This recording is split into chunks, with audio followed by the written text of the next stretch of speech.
We definitely need to get to have more serious conversations about very important lifetime things. You mean more important thing like Shamira's 5th compatibility question, ranch or blue cheese? Even though I'm not gonna lie, I think people that like blue cheese are a little off. Quick interruption. If this is the first time you're seeing one of my videos, first off, welcome to my channel, but you need to know that this was one long video that I had to chop into several short videos.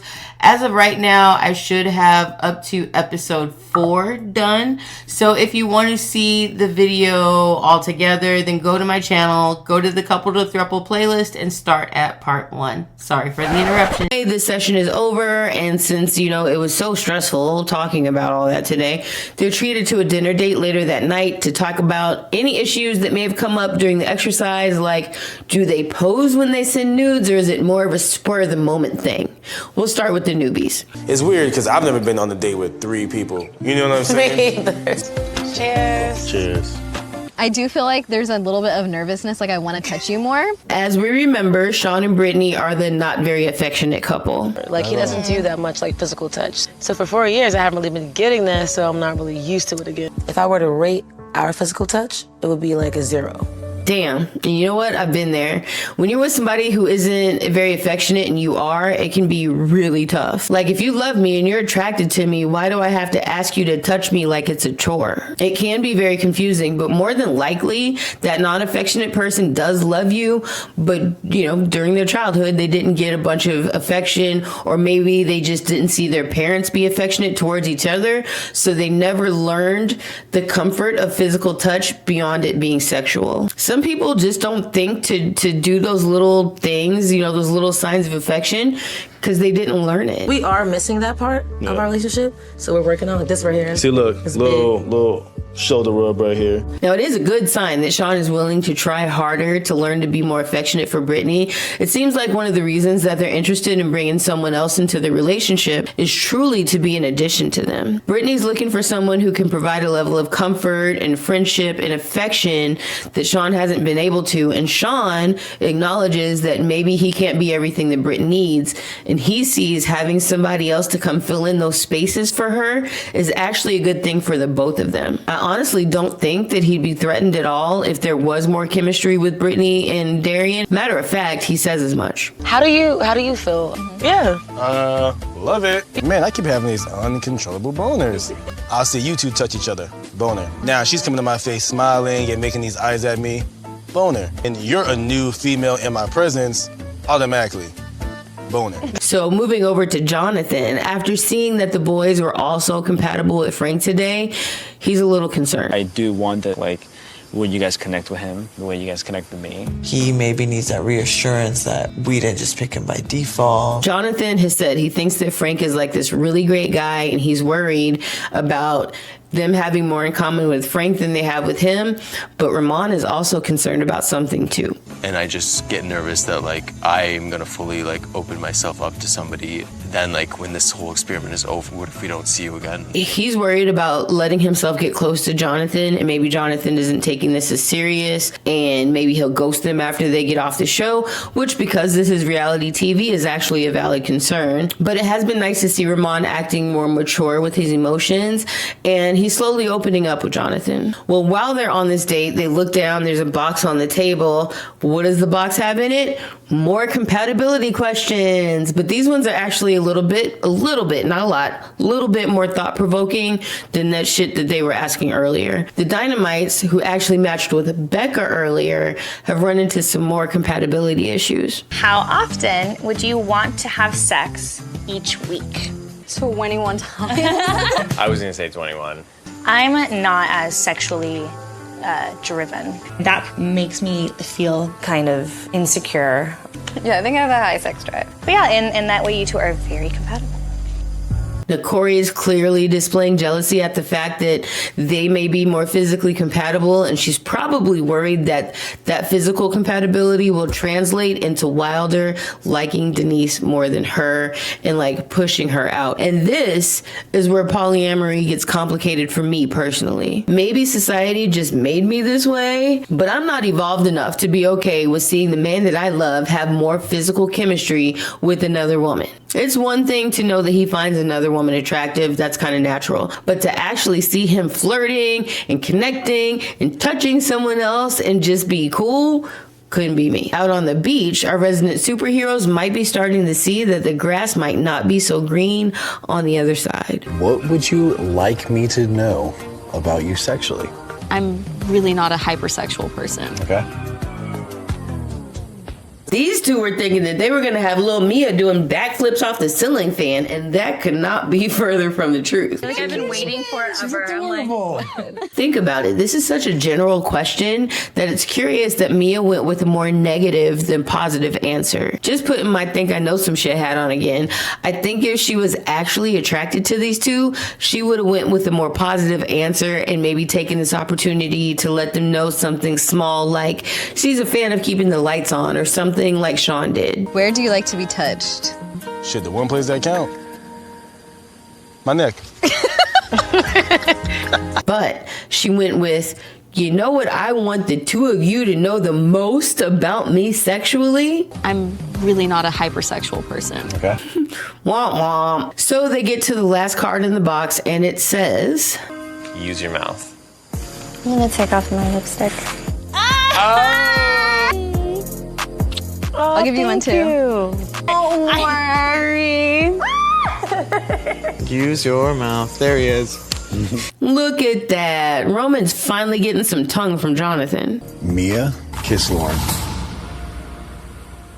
She said, excuse me? Oh my gosh, Mia is a little bit more conservative than what we're used to, and I think that we just would like to, pick up the pace a little bit more. She just moved in yesterday. So the dates are over, it's time to call it a night, but the Dynamites have some other ideas. Part of me is thinking getting in the pool and doing something in there might be good. If we end up at second base.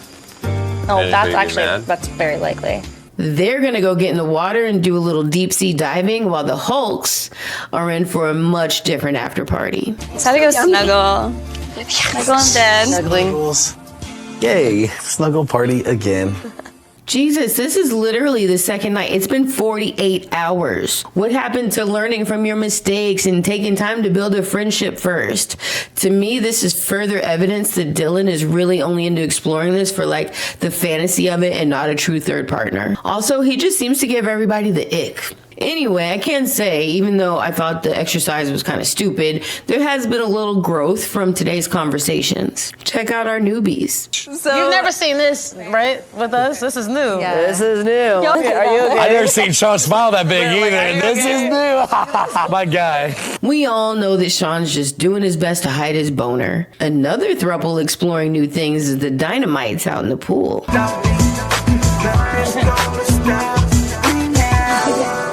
They seem to be having a really great time, but then this happens. Yeah, so you guys are just like at another level. Seeing Wilder touch and give love to somebody else, I feel nervous and anxious and like insecure. Now, they did have their first kiss last night, but it was in the dark. So Corey watching the two of them kiss, like for her, it feels very passionate, which I guess seeing it and seeing how passionate it was, like is triggering her, and she is done with pool time. But the way that everybody handles this whole situation is actually very healthy, in my opinion. I think progress was made.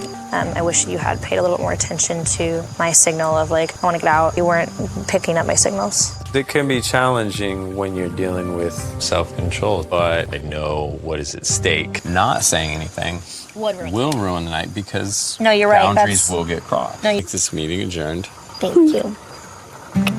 Corey was able to feel the way she felt and express it to her partners in like a calm way, and they were very receptive to what she needed, and they didn't make her feel bad about calling a timeout, and that is huge to helping Corey begin to like really build trust in this relationship, or whatever you want to call it. The understanding of the group is that my boundaries are really the ones to be focusing in on a little bit more. The newbies are also still riding pretty high from a great day with Darian.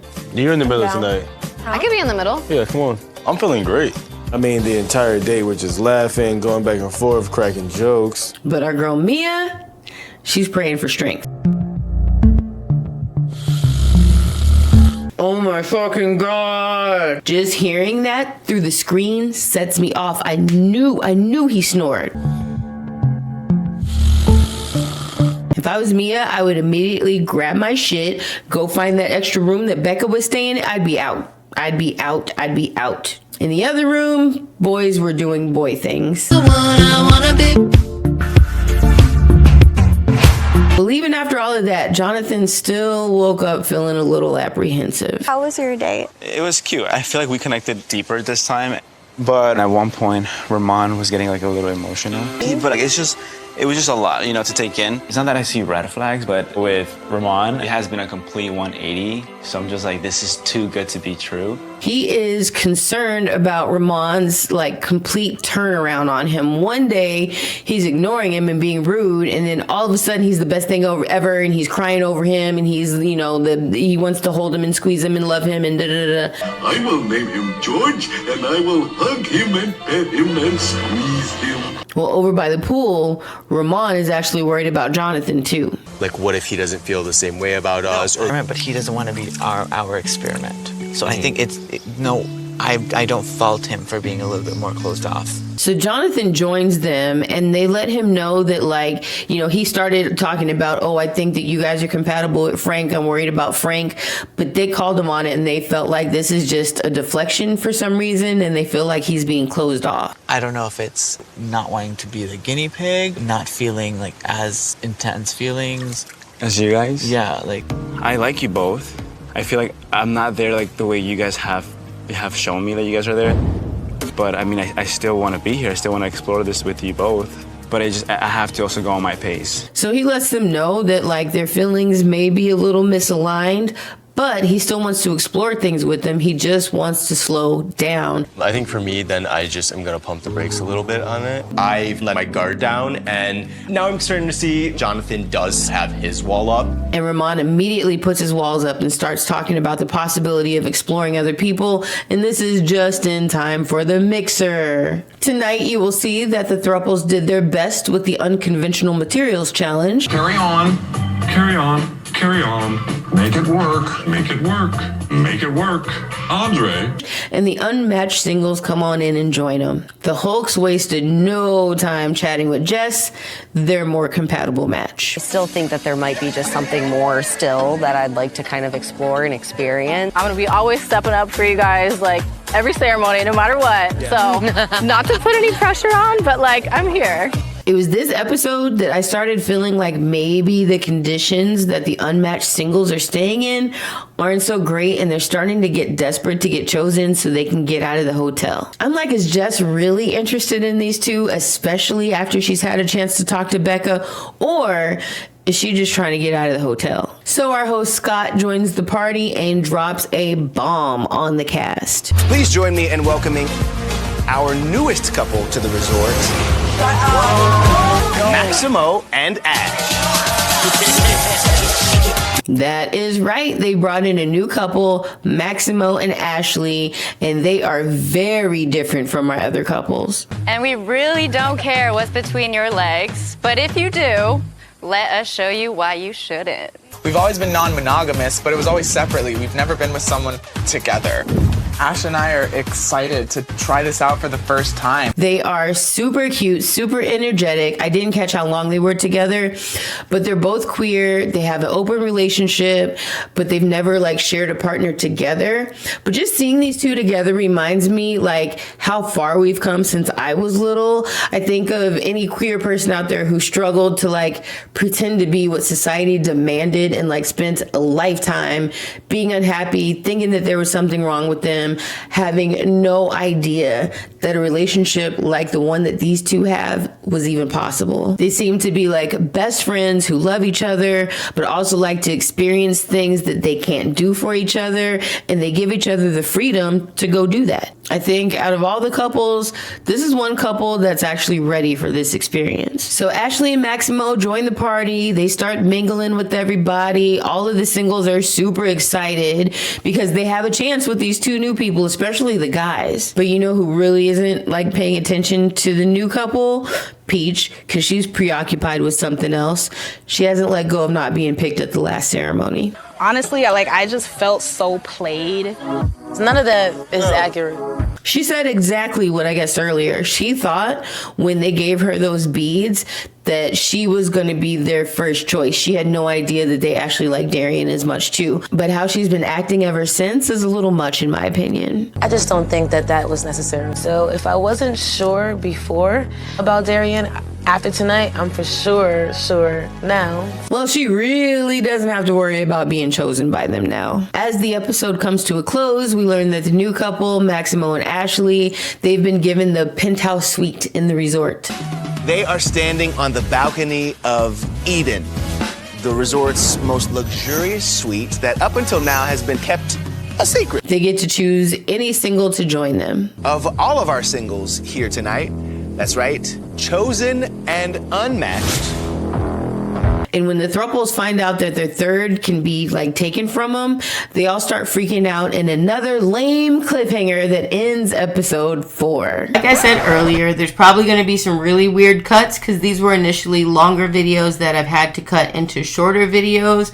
But if you go to the playlist, they should play straight through. So please go visit my channel. Also, if you made it this far, there had to be something that you liked. And if so, please consider subscribing or doing any of the other YouTube things. Thanks for your support. I really appreciate it. Bye.